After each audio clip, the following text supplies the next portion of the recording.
of municipal law, retained as special counsel, things of that nature, but designated specifically as a city attorney 5 years. Thank you. Anyone else? Yeah, I kind of asked the same question I asked to the other firm. What do you see? I don't know how much study you've done of this town and the issues that confront it, but obviously there's some opportunities and there's some risks ahead. What do you see that you can help us with, mostly, or where do you see we need help? You know, and I'll let my co-presenters here touch on this as well. But you know, you've got a large city that has a lot of developable land, and that's got to be the issue that you're going to be presented with the most, is how to grow and how to do that in a logical and organized manner. Also, you know, in dealing with development as it comes along. We talked about this in our interview with the mayor and the city administrator. You know, a lot of times the developers that come along these days, economic development incentives and having a working knowledge and ability to converse with developers on economic development incentives is critical. Most of these developers these days, a lot of times, just build those incentives such as tax increment financing, community improvement districts, industrial revenue bonds, things of that nature. Just build that into their pro forma and assume that will be there. So you need to be conversant in that, and we certainly are and have done numerous projects involving all of those types of vehicles. I'm not advocating that those be used, but you have to be able to at least have that conversation, know the way that those mechanisms work, and be able to really have a productive conversation when that opportunity does come knocking, because obviously you don't want to miss an opportunity.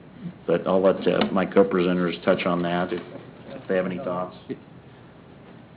I would echo a lot of what Ryan said. It's an exciting time for your city. You're growing rapidly, and my sense would be is that you're going to have a lot of opportunities to entertain new development, and understanding what that right balance is between the development and quality of life, and then whether it's necessary to use all the tools that are out there as far as economic development, or issues that I think are, you know, they're coming your way and they already are here. And our firm offers that depth of experience to know what those tools are like, to know what the expectations of developers are, and to also be able to execute on your behalf. Your policy dictates what you want to do in order to move the community forward and where those limits are. And I think those are exciting things, and I'm certain that the expertise that our law firm offers would be ones where we would be able to work with you on those issues as you move forward. And you had mentioned that you can craft, you know, proposals and economic development, I guess, counteroffers, for lack of a better word, that protect the quality of life or improve the quality of life for the citizens. Because I mean, that's what we're supposed to be here for. Right. Nobody ever says, "Hey, what are you doing for me?" You know, economic development wise. They say, "Why there are potholes?" or, you know, "Why is traffic backed up?" So how do you have an example of where you've done just that, where you've Sure. We executed a policy in the unified government to try to encourage more grocery stores to be opened or improve within the boundaries of the city. Every neighborhood we heard from wanted to have quality groceries close to them, and that wasn't the case in every corner of the city. So in one case, we had a grocer that was willing to step forward and move from I'm going to use brand names, but I'm sure you're familiar with them, move from an Apple Market to a Sunfresh. They wanted to use a community improvement district to do that kind of work, and which a lot of it would benefit them. We went out and talked to the neighborhood and understood the neighborhood wanted improved sidewalks and the streetscape, and there was an intersection that needed improvement too, and we determined that a community improvement district was the right tool to use, because some of those revenues, instead of going directly to the developer, some of the new revenues that were generated at the site could go to improve the streetscape and the traffic plan that was around the development itself. So it's those kinds of things where you're the policymaker, so you're going to know where those opportunities exist. But I think we would have the expertise to say, here are the tools that Kansas provides, and here's perhaps a way to get after the policy dictates you have, as well as serving to develop the community. So in that case, how does that district look now? I mean, I don't know which one you're talking about, but It's in Turner, and it's an apple market that's gone to a Sunfresh. It's greatly improved. They doubled the square footage of the grocery store, and you've got new sidewalks and a little pocket park and improvements there that didn't exist before. And we were able to use that tool that the state created, not just to benefit the redevelopment of the strip mall, which looks really great now, but also to redevelop part of the neighborhood and the desires they had. and is it self-sustaining? I mean, does it? It is self-sustaining in that case, yes. And I think that's another issue you'll be confronted with.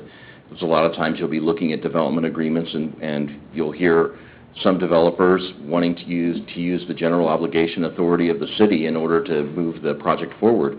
That's a policy decision for you, but in the case that I gave you, it was a project where the unified government did not want to use general obligation authority, so the development had to stand on its own. It had to self-fund in order for it to move forward, and it did.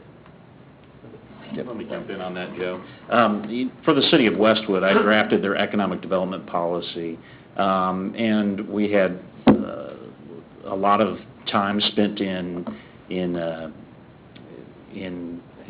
subgroup talking about what was the appropriate balance to strike, because as the policymakers, obviously, you are stewards of the public dollars, and anytime you're talking about economic development incentives, that has to be at the forefront of your thinking. So we drafted, I think it was a 35-page economic development policy on behalf of the city of Westwood, talking about and doing that fine balancing act between encouraging development and protecting the public's tax dollars. Ultimately, what we typically came up with is kind of a but-for analysis. That but for these public tax dollars being used, but for these public tax dollars being used, would this project get built? And we once that policy was drafted and put in place, certainly enough, Westwood had a project that came knocking on its door, and we've approved a project. It's called Woodside Village. They're breaking ground on it this month. It's a $65 million mixed-use development using tax increment financing in the community improvement district, because there were extraordinary costs associated with redeveloping of that site. Westwood does not have green fields like you do out here in Gardner, and so there were demolition costs, infrastructure costs that you wouldn't see in a greenfield development. And looking at those extraordinary costs, the city ultimately concluded that yes, it was appropriate for those economic development incentives, although it was highly negotiated. We negotiated it with the city. They didn't get the full 100% of the increment that they were requesting. We looked at their pro forma, we broke it down, we determined really what was the level of public contribution which was appropriate for that project, and based upon our analysis of their pro forma and the analysis of our but-for test, we determined what the city was willing to do on that project. Now, in that case, did that project, was it looked at as a, financial benefit or a quality of life benefit? Obviously, it must have had some financial or economic development. Both. There was an immediate financial benefit, because not all of the increments, meaning the difference between the base and what would be the top level when they built this $65 million project, was going to the developer. So the city was and will realize an immediate tax benefit, both in sales tax dollars. We did not give away all the sales tax dollars on the increment there, as well as the increment on the ad valorem taxes.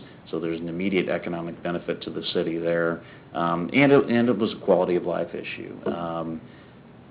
What currently occupies the site where they're talking about doing this mixed-use development is a building that has severe code issues, that was a blight on the city. And then another area where it's the south side of the Woodside Health Club property, if you're familiar with that. That building is beyond its useful life.